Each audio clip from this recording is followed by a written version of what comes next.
అందరికీ నమస్కారం అండి. Parts of speech, identify and fill the blank with correct parts of speech. Hi, this is Keerthi Sharan. Welcome back to my channel. So now we are doing fill in the blanks. Already I did these 7.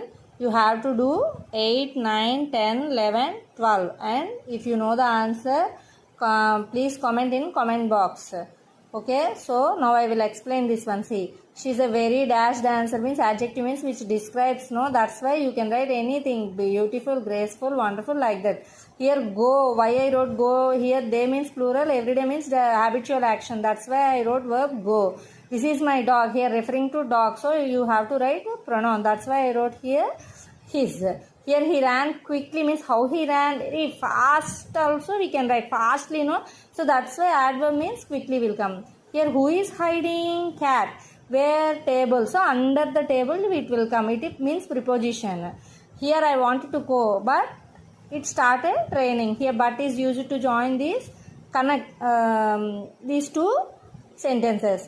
Dash, you scared me. Oh, it is a sudden surprise or shock, all will come under this interjection.